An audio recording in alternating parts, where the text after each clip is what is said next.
Muito bem, nós estamos voltando aí com as nossas aulas de macroeconomia e nós vamos começar a tentar entender um pouquinho a respeito das contas nacionais. Vamos começar essa parte aí com a contabilidade social, tentando entender, né, as estruturas econômicas fundamentais e, por um outro lado, alguns problemas relativos aí à questão da mensuração. Ok? Muito bem, para a gente começar a nossa aula então, vamos lá para o quadro, vamos falar tópico a tópico, né? A gente vai explicar com bastante calma para você como é que funciona, na realidade, a contabilidade social, que na realidade é um grande desafio, né, de boa parte das provas, no que diz respeito, por exemplo, ao analista do Bacen ou, por exemplo, à Receita Federal. Ok? Vamos lá então, acompanha comigo.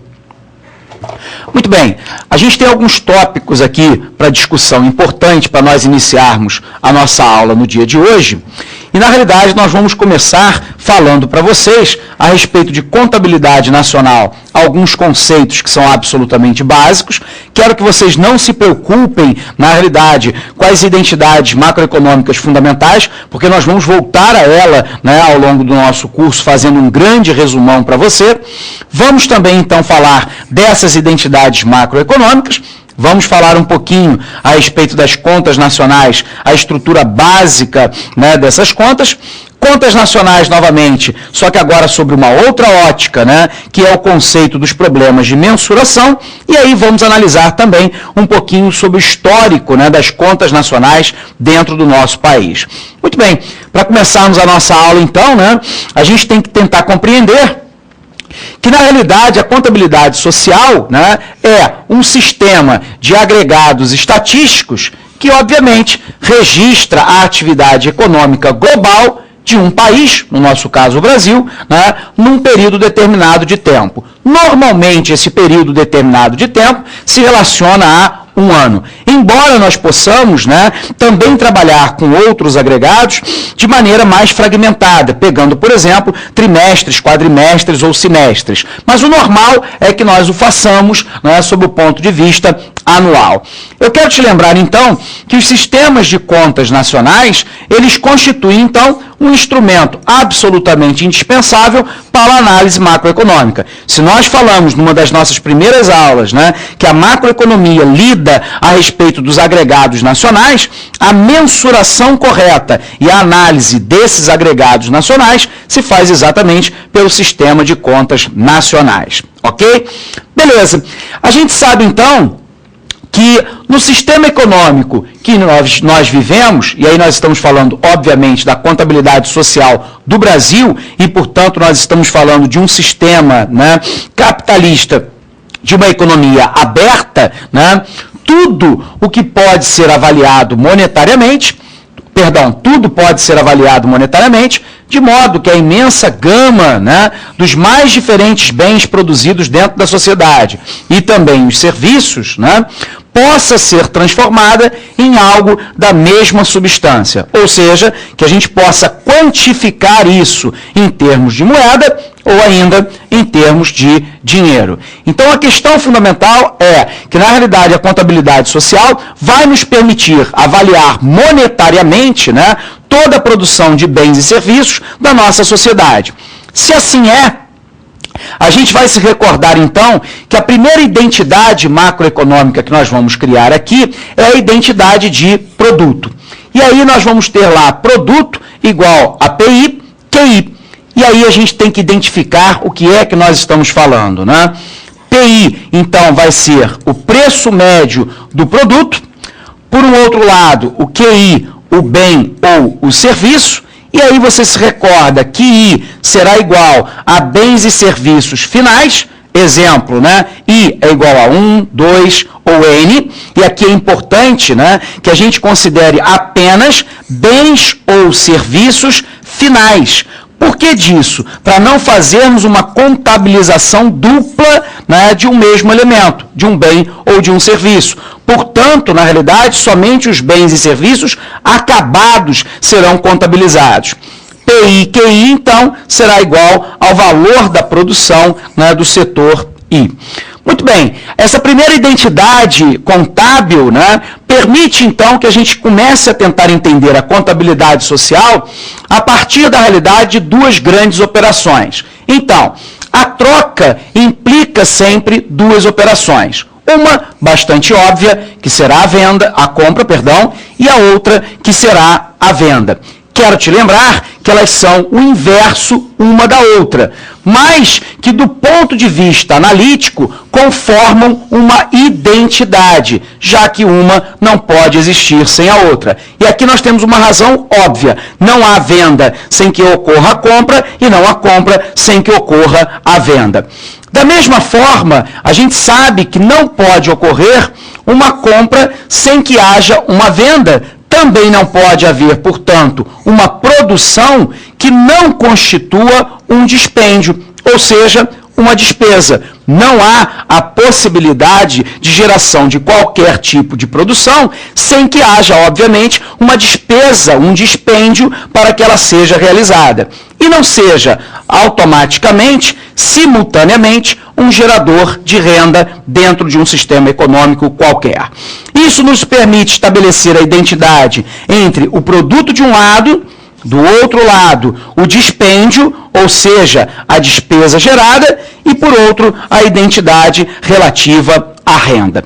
Mas se assim é, a gente vai se recordar então daquilo que nós chamamos de fluxo circular do produto e da renda em uma economia de mercado, portanto uma economia capitalista e uma economia aberta. Lembrando para você então das nossas aulas de introdução à economia, você se recorda que nós temos dois mercados principais. O primeiro é o mercado dos fatores de produção e o outro é o mercado de bens e serviços.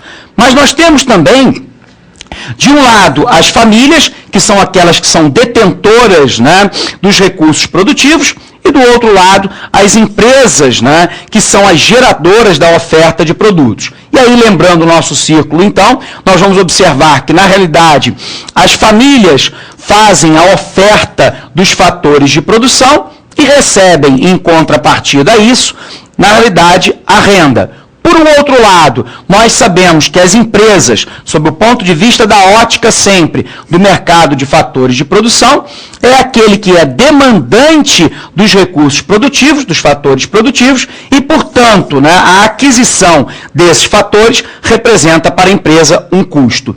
Mas observe você que, sob o ponto de vista do mercado de bens e de serviços, a situação se inverte. Na realidade, nós vamos poder perceber que as famílias agora são as demandantes. Portanto, as famílias são as demandantes dos produtos e, obviamente, a sua aquisição representa, sobre a ótica, né, do mercado de bens e serviços, uma despesa. E, por um outro lado, sobre a ótica da empresa, ela é que é a ofertante de produtos, bens e serviços da economia e que, portanto, a aquisição pelas famílias desses produtos representa, então, o recebimento de uma receita. Bom, caminhando, então, nessa questão, a gente vai poder imaginar alguns pressupostos interessantes. Eu coloquei um quadro aqui que é retirado de um livro que nos ajuda, então, a tentar entender, né, na realidade, uma economia H numa situação hipotética que nós vamos chamar de 1. Por que situação hipotética chamada de 1? Porque daqui a pouco nós vamos analisar uma outra, que é a situação hipotética 2. Imaginemos, então, uma hipótese. A empresa do setor 1 produziu sementes no valor de 500 e vendeu-as à empresa do setor 2. Imagine, então, a hipótese que a empresa do setor 2, que pegou aquelas sementes compradas por 500, produziu trigo no valor de 1.500 e vendeu-as até a empresa do setor 3. Observe agora que a empresa do setor 3 produziu farinha de trigo no valor de 2.100 e vendeu-a à empresa do setor 4. Observe que a empresa do setor 4 produziu pães no valor de 2.520 e vendeu-os aos consumidores finais. O que nós estamos mostrando aqui? Toda uma cadeia produtiva que vai desde a semente, portanto, o insumo fundamental, que mais tarde virará a farinha de trigo, né, lá no setor 3, que por sua vez virará o pão lá no setor 4. Muito bem, como é que a gente então vai promover a ideia, né, de contabilização desta questão. Então vamos acompanhar. O que nós sabemos pelo nosso quadro 1.2? Né? Que o produto desta economia, genericamente chamada de H, na situação hipotética que nós acabamos de estudar lá no quadro 1, diz o quê? Que as sementes estão no valor de 500, o trigo no valor de 1.500, a farinha de trigo no valor de 2.100, os pães no valor de 2.520. Portanto, se nós pegássemos o valor total da produção, lembrando a você que é sempre o valor final, ele seria igual a quanto? 6.620. Bom, então o que nós sabemos, né, na prática? Para se chegar ao valor do produto na economia, ou aquilo que nós também podemos chamar de produto agregado, é preciso deduzir do valor bruto da produção o valor do consumo intermediário. Porque senão nós vamos ter o quê? Uma contabilização dupla. E aí os dados, obviamente, não serão confiáveis. Portanto, recordando isso aqui, que é um princípio básico da contabilidade social, nós sabemos que para se chegar ao valor do produto, né, de uma economia, ou ainda chamado por alguns de produto agregado, eu preciso deduzir do valor bruto da produção o valor do consumo intermediário realizado. A forma, então, mais prática de se chegar ao valor do produto da economia é considerar apenas o quê? Os bens finais. Ou seja, se nós pudéssemos imaginar, né, a produção de um automóvel, vamos dar um exemplo.